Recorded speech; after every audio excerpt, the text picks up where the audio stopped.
दोस्तों, आज की इस वीडियो में हम आपको बताएंगे कि राधा की मृत्यु क्यों हुई और कैसे हुई, और श्री कृष्ण जी ने बांसुरी क्यों तोड़ दी थी। दोस्तों, जब भी प्रेम की बात होती है तो श्री कृष्ण राधा के प्रेम की मिसाल सबसे पहले आती है। राधा श्री कृष्ण के प्रेम को जीव, आत्मा और परमात्मा का मिलन कहा जाता है। राधा श्री कृष्ण का बचपन का प्यार था। श्री कृष्ण जब 8 साल के थे तब दोनों ने प्रेम की अनुभूति की। राधा श्री कृष्ण के दैवीय गुणों से परिचित थी। उन्होंने जिंदगी भर अपने मन में प्रेम की स्मृतियों को बनाए रखा। यही उनके रिश्ते की सबसे बड़ी खूबसूरती है। दोस्तों, कहा जाता है कि श्री कृष्ण को केवल 2 ही चीजें सबसे ज्यादा प्रिय थी। ये दोनों चीजें भी आपस में एक दूसरे से गहराई से जुड़ी हुई थी, बांसुरी और राधा। कृष्ण की बांसुरी की धुन ही थी जिससे राधा श्री कृष्ण की तरफ खींची चली गई। राधा की वजह से श्री कृष्ण बांसुरी को हमेशा अपने पास ही रखते थे। दोस्तों, भले ही श्री कृष्ण और राधा का मिलन नहीं हो सका, लेकिन उनकी बांसुरी उन्हें हमेशा एक सूत्र में बांधे रहती थी। श्री कृष्ण के जितने भी चित्रण मिलते हैं उनमें बांसुरी जरूर रहती है। बांसुरी श्री कृष्ण के राधा के प्रति प्रेम का प्रतीक है। वैसे तो राधा से जुड़े कई अलग अलग विवरण मौजूद है, लेकिन एक प्रचलित कहानी भी है। भगवान श्री कृष्ण से राधा पहली बार तब अलग हुई थी जब मामा कंस ने बलराम और कृष्ण को आमंत्रित किया। वृंदावन के लोग यह खबर सुनकर दुखी हो गए। मथुरा जाने से पहले श्री कृष्ण राधा से मिले थे। राधा कृष्ण के मन में चल रही हर गतिविधि को जानती थी। राधा को अलविदा कह कृष्ण उनसे दूर हो चले। कृष्ण राधा से ये वादा करके गए थे कि वो वापस आएंगे, लेकिन कृष्ण राधा के पास वापस नहीं आए। उनकी शादी भी रुक्मणी से हुई। रुक्मणी ने भी श्री कृष्ण को पाने के लिए बहुत जतन किए थे।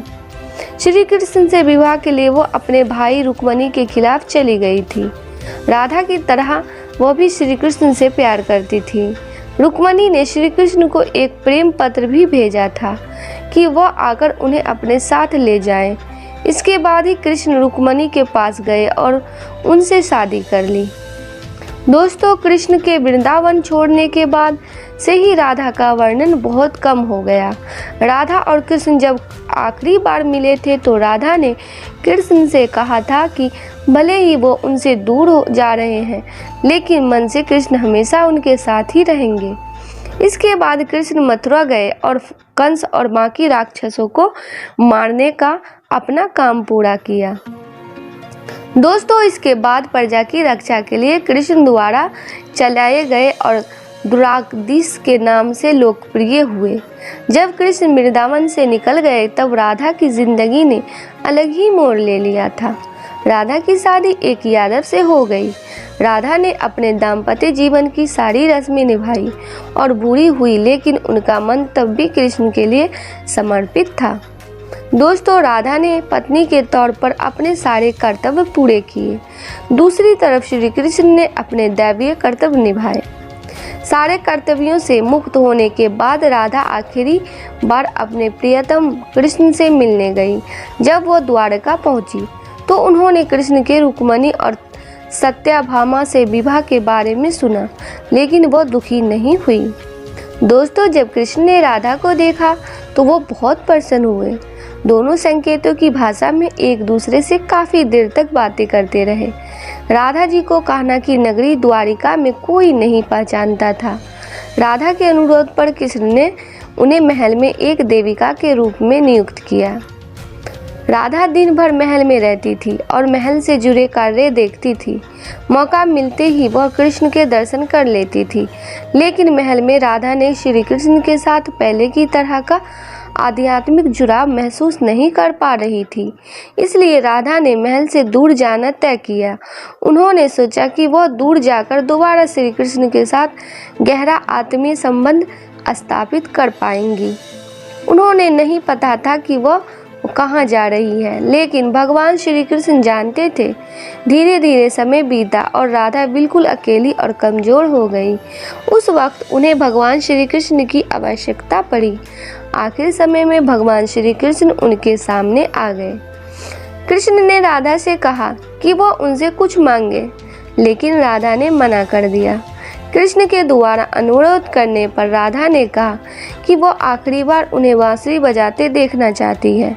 श्री कृष्ण ने बांसुरी ली और बेहद सुरीली धुन में बजाने लगा। श्री कृष्ण ने दिन रात बांसुरी बजाई जब तक राधा आध्यात्मिक रूप से कृष्ण में विलीन नहीं हो गई। बांसुरी की धुन सुनते सुनते राधा ने अपने शरीर का त्याग कर दिया। दोस्तों, हालांकि भगवान कृष्ण जानते थे कि उनका प्रेम अमर है, बावजूद वे राधा की मृत्यु को बर्दाश्त नहीं कर सके। कृष्ण ने प्रेम के प्रतीकात्मक अंत के रूप में बांसुरी तोड़कर झाड़ी में फेंक दी। उसके बाद से ही श्री कृष्ण ने जीवन भर बांसुरी या कोई अन्य वादक यंत्र नहीं बजाया। दोस्तों, कहा जाता है कि जब द्वापर युग नारायण ने श्री कृष्ण का जन्म लिया था, तब माँ लक्ष्मी ने राधा रानी के रूप में जन्म लिया था, ताकि मृत्यु लोक में भी उनके साथ ही रहे।